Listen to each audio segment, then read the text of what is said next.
Zee24 एक पाऊल पुढे या सेगमेंटचा सुरुवात करताना मी जाणार आहे चंद्रशेखर टिळक यांच्याकडे. चंद्रशेखरजी, मला सांगा, थेट विदेशी गुंतवणूक आपल्याकडे रिटेल क्षेत्रामध्ये आलेली आहे, येते. त्याहीपेक्षा सुद्धा कॅश सबसिडी आपल्याकडे जाहीर झालेली आहे. परंतु त्याचबरोबर रिझर्व्ह बँकेने 13 वेळा व्याज दरवाढ केली. आजच पेट्रोल, डिझेल आणि त्याहीपेक्षा सुद्धा उपनगरी रेल्वेचा प्रवास त्याची वाढ झालेली आहे. हे एका बाजूला असताना तिसरा अँगल याला असा आहे की जवळपास 1.5 कोटी जनता आता शेअर मार्केटच्या उंबरठ्यावर आहे. ते टाकतात पैसे, त्यांचा विश्वास वाढत चालला. याचं कारण त्यातनं 25% परतावा यावर्षी मिळाला. मला तुम्ही सांगा, या सगळ्या पार्श्वभूमीवर तुम्ही असं भाकीत केलेलं आहे की हे वर्ष फारसं आशादायक किंवा वादळी अशा काही गोष्टींचं असणार नाही. कशी सांगड घालाल या सगळ्याचं आणि काय भाकीत कराल, त्याचं स्पष्टीकरण काय असेल, काय मार्गदर्शन कराल आमच्या प्रेक्षकांसाठी? मुळामध्ये आपण एक गोष्ट लक्षात घेऊया की माझ्या सहकारी वक्त्यांचं आडनाव गोडबोले असूनही ते इतकं परखड बोलले की माझं आडनाव तर टिळकच आहे, त्यामुळे याची सांगड घालणं मला सोपं आहे. आपण 2-3 गोष्टी लक्षात घेऊया की तुम्ही जे 3 मुद्दे मांडलात ते वरवर पाहता परस्पर विरोधी वाटतात, पण ते तसे नाहीत. मुळामध्ये जेव्हा जेव्हा व्याजदर एका विशिष्ट पातळीवर जातात त्याच्यानंतर ते वर जाऊ शकत नाहीत, कारण व्याजदर सतत चढत ठेवणं हे कुठच्याही अर्थव्यवस्थेला कुठच्याही काळात परवडणारं नसतं. विशेषतः जेव्हा तुम्ही मंदीच्या काळातनं बाहेर येत असता त्यावेळेला तर तुम्हाला कुठे ना कुठेतरी त्याची चाहूल द्यावी लागते. त्यामुळे तुमच्या लक्षात आलं असेल की सप्टेंबर महिन्यामधलं पतधोरण जाहीर झाल्यानंतर ज्या डी सुब्बारावनी 12 वेळेला, तुमच्या 13तल्या 12 वेळेला अगदी अर्थमंत्रालयाला, मग ते प्रणब मुखर्जी असू देत किंवा चिदंबरम सारखा कट्टर कणखर अर्थमंत्री असू दे, त्यांना सामोरं जात सुद्धा त्यांनी आपल्या भूमिकेत बदल केला नव्हता. पण त्यांनी आता विधान करायला सुरुवात केलेली आहे की अमुक अमुक पद्धतीने जर महागाईचा दर कमी झाला तर मी व्याजदरामध्ये कपात करू शकेन. मुळामध्ये आपण एक गोष्ट लक्षात घेऊया की व्याजदरामध्ये जरी कपात झाली तरी त्याच्यामध्ये जो लागणारा काळ आहे ते आपण लक्षात घेऊ की व्याजदरामध्ये 2 पद्धतीचे व्याजदर आहेत. आपल्याला कर्जाचे व्याजदर कमी झालेले चालतात. आपण जी गुंतवणूक करतो त्याच्यावरचा व्याजदर कमी झालेला कोणालाही चालत नाही.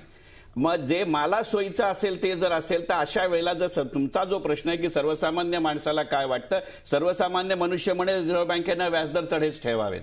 पण आपण इथे एक गोष्ट लक्षात घेतली पाहिजे की ज्या वेगाने कर्जावरचे व्याजदर हे कमी जास्त होतात त्या वेगाने तुम्ही आणि मी ज्या ठेवी ठेवतो त्याच्यावरचे व्याजदर कमी जास्त होत नाहीत.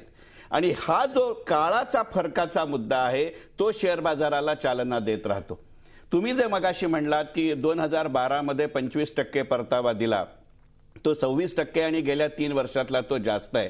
याची 2 महत्वाची कारण आहेत की मुळामध्येच 26% 2012 मध्ये तुम्ही कशाच्या तुलनेत 26% गणताय याच्यावरती अवलंबून आहे. 2011 हे वर्षच असं होतं की जगात कुठच्याच शेअर बाजारामध्ये तेजी नव्हती.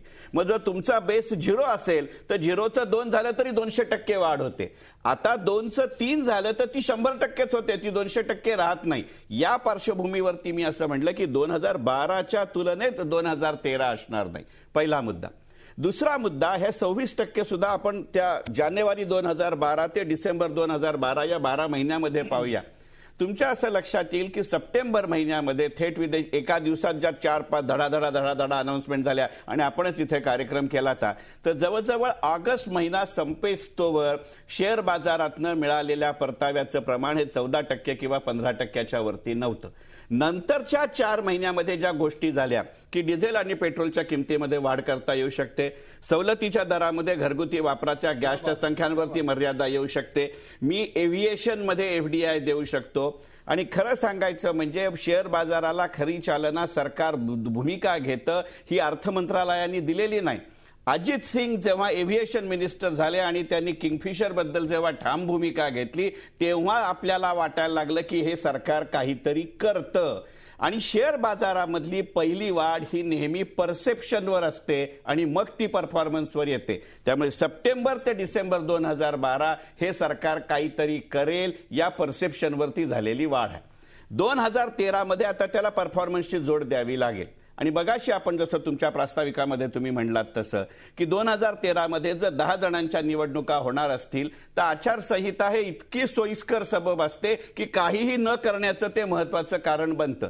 म्हणजे आधीची परसेप्शन तर झाली, पुढच्या परफॉर्मन्सला जर मुळात हिंमत नाही आणि त्याच्यानंतरच्या धोरणात्मक परसेप्शन येणार नाही. एक मिनिट, मुळामध्ये म्हणजे ह्या 2013चं वर्णन कुमार मंगलम बिर्लांनी खूप छान केलंय.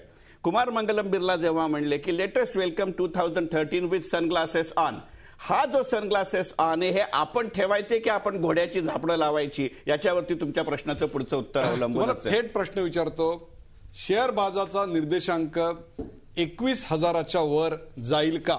आज तो 19,500च्या आसपास आहे. निरगुडकर, मला या प्रश्नाचं उत्तर नेमकेपणाने माहिती असतं तर मी या स्टुडिओत तुमच्याकडे चर्चा करायला कशाला बसलो असतो? मी त्या स्क्रीन समोर बसलो नसतो का?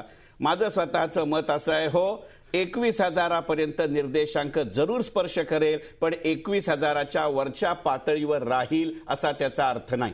कारण मुळामध्ये जेव्हा तुम्ही 26% गणना करताय तर तुमच्या असं लक्षात येईल की सेन्सेक्सवर ज्या प्रमाणात गेलाय त्या प्रमाणात उलाढालीचं प्रमाण वाढलेलं नाही. दैनंदिन उलाढाल होणाऱ्या शेअर्सची संख्या वाढलेली नाही. इतर सर्व क्षेत्रांमध्ये घोटाळे होतात. म्हणजे गोडबोल्यांनी मगाशी वेगळ्या अर्थी स्कॅम हा शब्द वापरला. गंमत अशी आहे की आम्ही शेअर बाजारवाले आयटीला स्कॅम म्हणतो, आयटीवाले आम्हा शेअर बाजारवाल्यांना स्कॅम म्हणतात. त्याच्यात नेमकं स्कॅम कुठचं हे कळायचं. आम्ही तर म्हणतो त्यांचा Y2K स्कॅम आहे, ते म्हणतात त्यांचा म्युच्युअल फंड स्कॅम आहे. तो वेगळा मुद्दा आहे. परंतु आपण दोन गोष्टी अशा लक्षात घेऊया की मुळामध्येच बाकीच्या क्षेत्रामध्ये ज्या पद्धतीनं तुम्हाला आज जायची मार्ग असतो पण बाहेर यायचा मार्ग नसतो. झी 24 तास, एक पाऊल पुढे.